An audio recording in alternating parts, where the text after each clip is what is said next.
Escuchamos a todo el mundo quejándose por el tema y la noticia del avalúo catastral, pero ninguno se ha puesto en la tarea de entender este problema que no es de ahora, es un problema histórico también que hemos tenido los colombianos a lo largo de nuestra historia. Es decir, que para poder entender este problema debemos sumergirnos un poco en conocer la historia de Colombia. ¿Por qué? Porque desde la misma llegada de los españoles, Colombia y el colombiano ha tenido la cultura del rechazo a el Estado, de huirle, escaparle a el tributo. Y es por eso que en Colombia en el día de hoy tenemos poblaciones tan apartadas de las grandes ciudades. Tenemos poblaciones que las conocemos como la otra Colombia, que nacieron después de migraciones internas en las que las personas se fueron a buscar, primero que todo, una tierra para vivir y sobre todo alejarse del Estado para que no se le cobraran impuestos. Es muy importante entender esto porque desde ahí nace el problema que tenemos hoy en día. Imagínense, estamos hablando de más de 500 años, desde 1500 en adelante podemos hablar incluso de la República 200 años, en los que hasta el año 1935 se pudo o el Estado colombiano pudo crear el Instituto Geográfico Agustín Codazzi, que era el encargado de poder organizar el territorio y conocer cómo estábamos distribuidos, qué tanta cantidad de personas vivían en el campo contra el enorme crecimiento que se venía viviendo en las grandes ciudades. Nace al igual también por la necesidad del Estado colombiano de poder recaudar impuestos em, sobre la propiedad individual de las personas. Entonces es importante entenderlo. Es importante que podamos entender eso. Es decir, que hasta el siglo XX, escúchenme bien, hasta el siglo XX el Estado colombiano se puso en la tarea de organizar el catastro, ¿sí? Hasta 1935.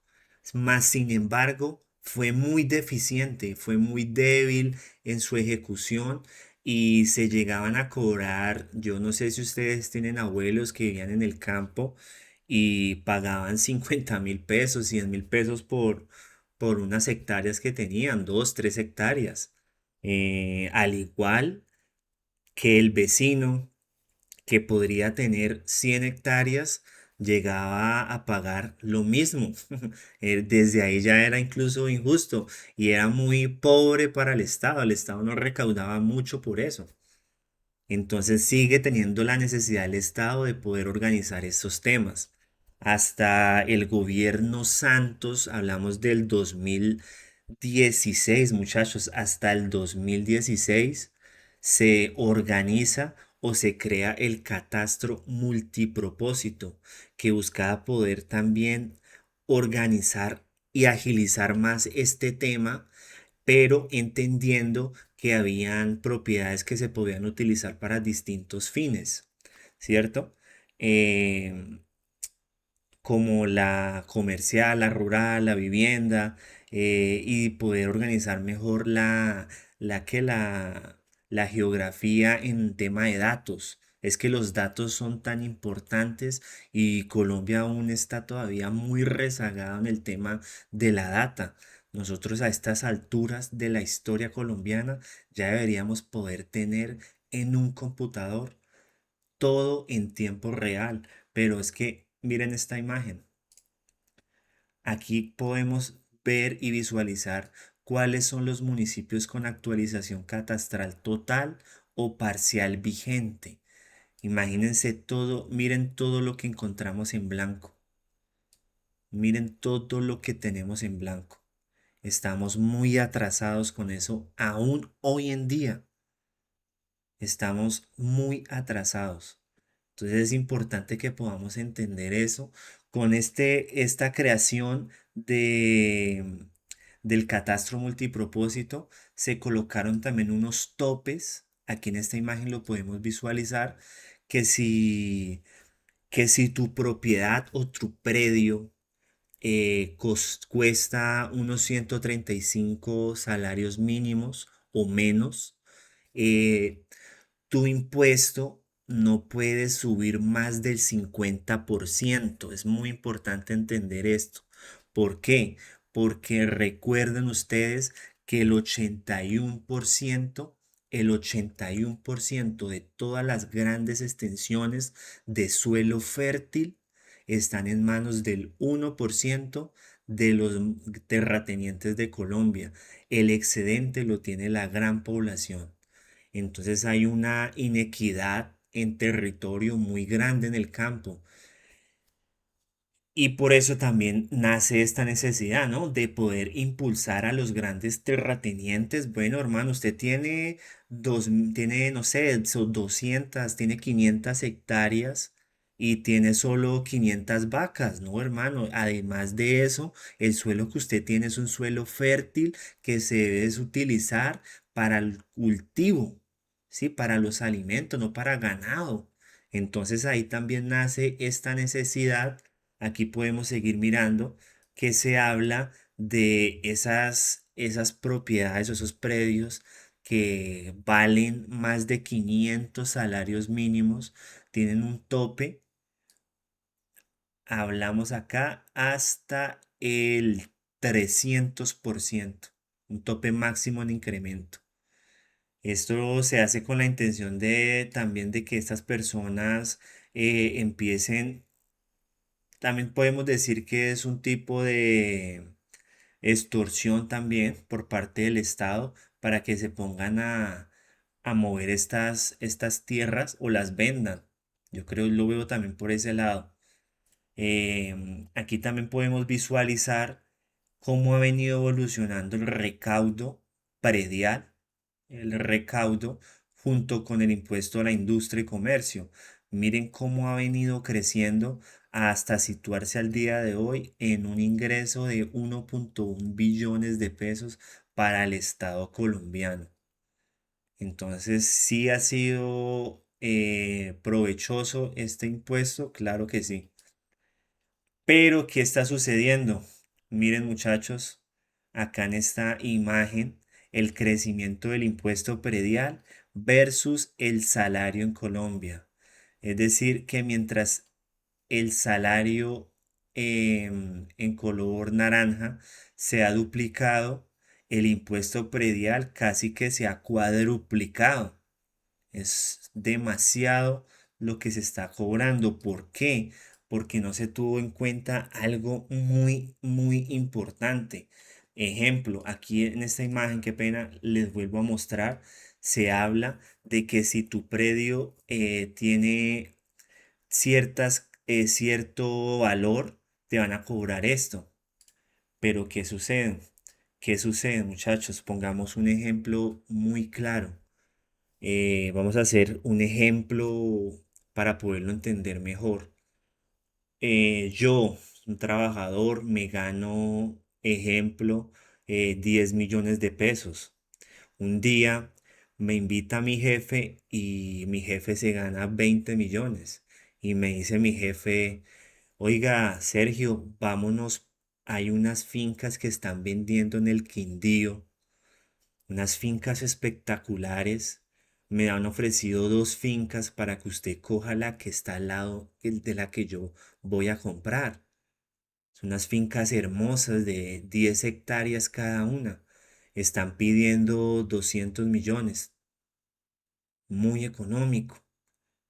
Yo viendo la necesidad y viendo una oportunidad porque pues primero pues me gusta el campo, yo digo, bueno, sí me puedo ir a descansar un fin de semana allá, buen clima, chévere, listo, voy, compro mi finquita, mi jefe que gana más que yo compra una finca del mismo tamaño al lado mío y al otro lado encontramos a un campesino que ha vivido toda su vida ahí de generación en generación, una finca heredada de muchos años, con también las mismas 10 hectáreas. Es decir, tenemos tres propiedades, tres predios con las mismas características, con el mismo suelo fértil para cultivar café.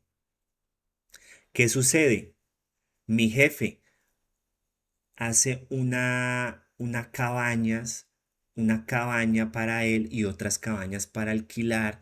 Adicionalmente a eso, coloca unos cultivos de café para, para tener turistas y hospedarlos ahí. En mi caso, yo simplemente hago la finquita, la organizo y la utilizo para ir los fines de semana. Y la persona, el campesino de toda la vida, tiene solamente su finquita con sus cultivos de café. Miren ahí el ejemplo. ¿Qué pasa con esto? Entonces aquí miramos otra vez la imagen. ¿Qué va a pasar? Que vamos a pagar, según según este dato, vamos a pagar exactamente lo mismo, ¿sí? Con esta actualización del catastro. Entonces, ¿qué quiere decir esto? Que mi jefe que gana el doble de lo que yo gano y está utilizando la finca para generar más ingresos, ¿sí? Va a pagar lo mismo que yo, que me gano mucho menos que él y que estoy utilizando mi finca solamente para ir a descansar. Pero más triste aún es que el campesino que ha estado toda su vida ahí va a pagar también lo mismo y es decir, con los mismos ingresos que ha tenido durante mucho tiempo. Entonces es completamente injusto y es ahí donde se equivocaron todos los políticos porque no es lo mismo la misma propiedad, pero con condiciones económicas diferentes para cada persona. Entonces el Estado debería actualizar esto y organizarlo para que esté en equidad con los ingresos que yo gano, no el valor del suelo, porque el suelo siempre se va a valorizar. Si yo compré esa finca de 10 hectáreas en 200 millones, en uno o en 5 años ya va a valer 400, va a valer 600, la misma cantidad de tierra. Y es decir, que si ya va a valer 600 millones, sáquele las cuentas a esto. ¿Cuánto me va a subir? Es decir, que el campesino que ha estado ahí toda su vida, cada vez va a tener que incluso venir a pedirme prestado a mí para que le ayude a pagar el impuesto. ¿Y qué va a pasar? Que incluso la gente, como todo en esta vida, hay gente mala, pues van a aprovechar eso también para coger el terreno de ellos. Entonces, hay que hablar claro, muchachos, que independientemente de la buena intención que se ha querido llegar con esto, de poder organizar y poder entender cómo está distribuido geográficamente el Colombia, estamos siendo completamente injustos a la hora de cobrar esos impuestos. Entonces, es esa la reflexión y es aquí un pequeño video para que podamos entender qué es lo que sucede porque no es un problema de ahora, sino es un problema de siempre. Es un problema de siempre. Esperemos que de verdad hayan buenas soluciones para todos.